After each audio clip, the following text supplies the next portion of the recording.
I haven't posted a video in a while, and so I have this other radio that belongs to the same people that own the radio bar, and this belonged to her mother, and so she she thought she would like to get the thing working again. So I got the radio working. I just changed out a few parts and got the radio. It seems to be working fine, but there isn't much I can do with that cabinet. It's veneer and it's beat to hell. All I did on the radio is I changed out the filter caps, which is automatic, and I also automatically change out the coupling cap between the preamp and the power tube. I decided to build a new cabinet for it, and because there's a couple of things I would like to try to learn how to do. One is I want to have a curved front like the radio bar that in the other video that I'm working on, because both of these radios will probably end up sitting in the same room, and so I kind of wanted them to look a little similar. Plus the old cabinet was, I don't know, just an ugly design.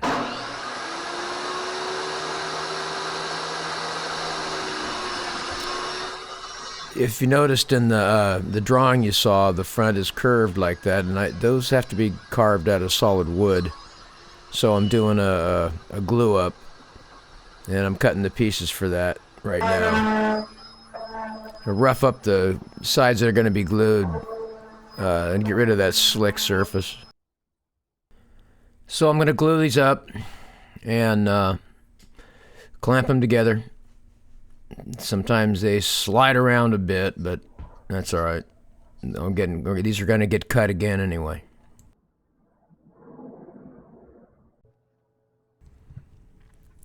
After the glue dried, I squared these pieces up, and now I'm getting ready to cut the groove for the tongue and groove where it connects to the side panels and to the front panel.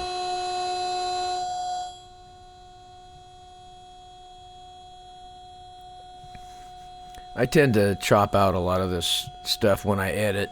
It's just kind of boring. After I cut those grooves, I took the corner blocks and put them up on the table saw and cut a 45-degree angle across one side. And I was thinking about cutting both sides on the table saw, but the second cut would have had my fingers really close to the blade. You know, even using a push stick. And because of the way it was sitting on the table, it was too easy for it to turn into a disaster. I don't need to chop off a bunch of fingers. So I just set it up on the router table and milled it flat on the other side. This is a little more interesting. I'm cutting the inside of the corner. It's the radius that goes on the inside. It takes about 15 minutes for it to get down to the end. But like I said, I'm probably somewhere else if I'm not filming.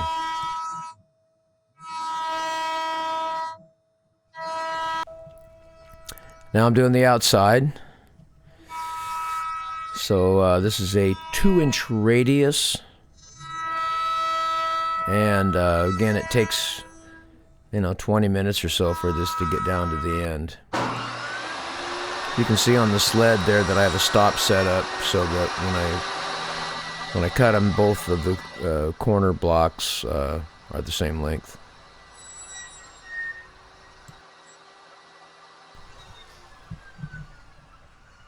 So there you have it. That'll be one side. I'm not sure which side this is going to be yet, left or right.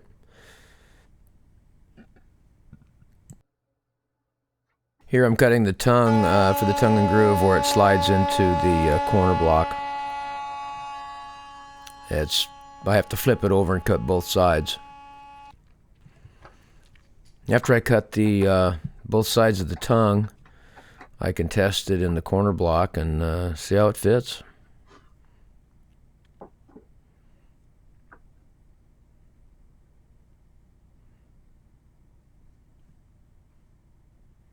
Looks like it's going to squeeze right in there.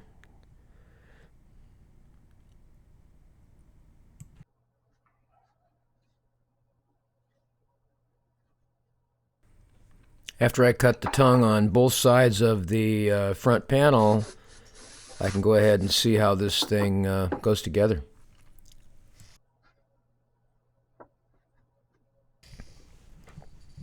So this is the big moment. We're going to do a test fit and see how it came out. This is the first cabinet like this I've done. I haven't done a curved front cabinet like this before. It's going to get a veneer, so the fact that the wood is different species and that sort of thing doesn't really matter because it's all going to get covered, which is something else I've never really done.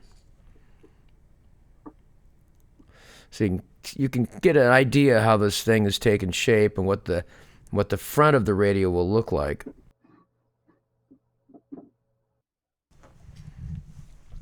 Well, that's enough for one day.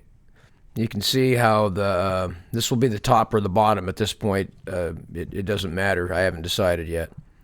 And on the screen, you'll see both pieces are going to be cut the same. One of them has more work done to it because it has to accommodate the dial.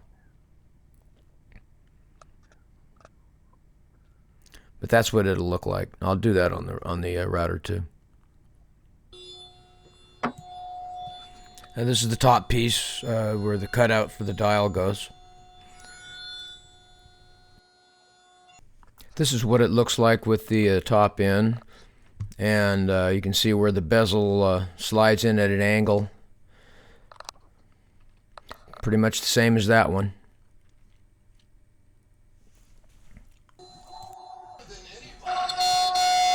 So here I'm cutting out the rest of the front. Those are for the knobs that protrude through to the front.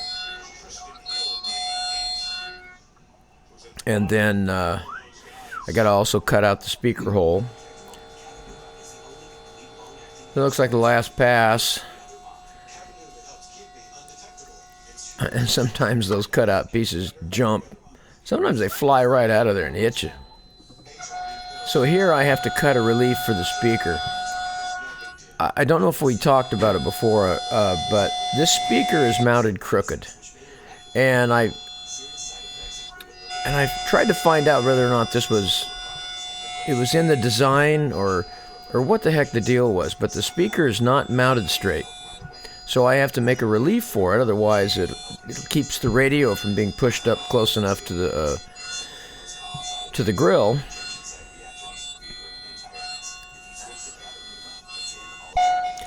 And I think I told you I screwed something up on that speaker hole. Well, this is the fix for it. And I'll show you in a minute where it goes.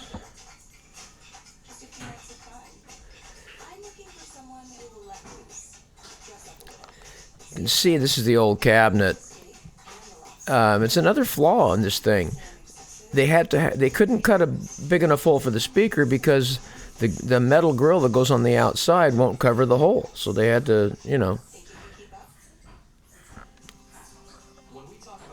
just another one of those things that I think this whole radio was kind of a screw up.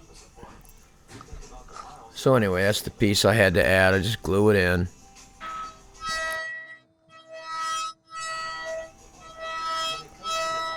Now this is the bezel, and I've already cut out the hole for it and where the glass goes. And right now I'm doing the beveling. I just don't have a good way of doing this any other way. If I tried to do this on the table saw, setting the angle, my table saw is a piece of crap. And the blade drifts down because of the vibration. So I have to do this on the router, but it does it so accurately. Finally cutting this thing off to the width dimension, or length, whatever you want to call it, so that it fits down into the spot that's made for the bezel.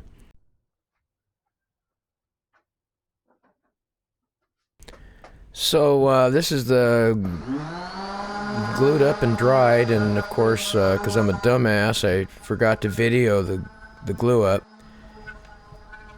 One of the things I discovered was, I'd cut those tongue and groove sections pretty tight. They were real tight.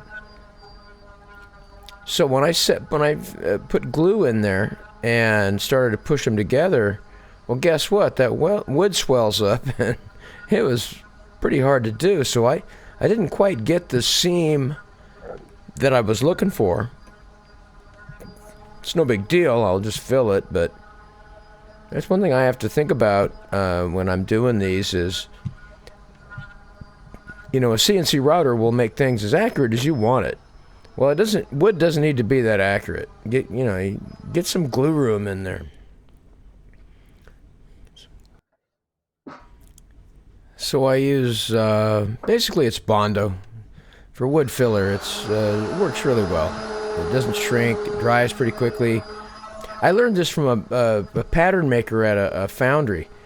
The guy made intricate patterns, and that's what he used for filling different areas and stuff. He just used Bondo. All right, well, the moment of truth has arrived. Time to apply the veneer, which is something I've never done. I decided to go old school and use the stinky old DAP weldwood because I saw a video and it turned out really well. You just have to be prepared how you're going to do it and get it on there nice and smooth. According to the guys that do a lot of this, getting the contact cement nice and smooth and even is pretty important. And so I used just little cheap throwaway rollers to kind of roll it on there. After 2 coats and about 20 minutes of drying, I started to apply the veneer. I'm using a kind of a spreader that I got when I bought some window tinting material, and this is what you use to push out the bubbles when you apply the stuff. So it's nice and stiff, but it doesn't scratch the wood.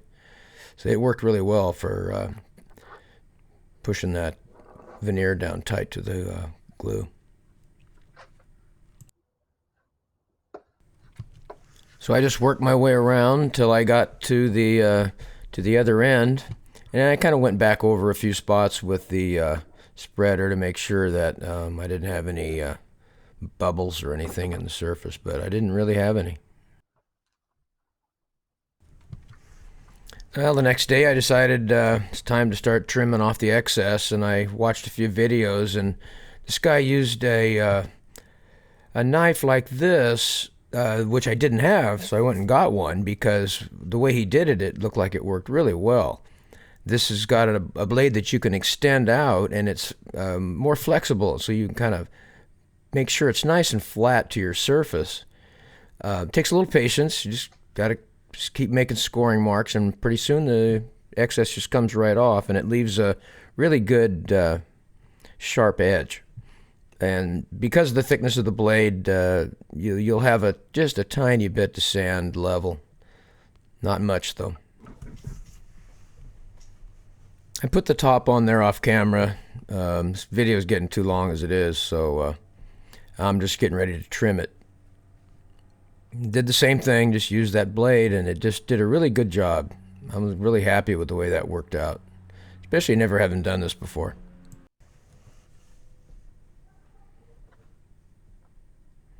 Well, it's done, and I'm really happy with the way it came out. All the edges are nice and tight, and there's nothing peeling up. There's no bubbles or anything like that. Just surprised that I was able to get this looking so good. It's not like me. I'm going to go ahead and post this video. The next one on this will be the last one. I'm going to show some of the finishing and then mounting the radio and that sort of thing. So thanks for watching. See you then.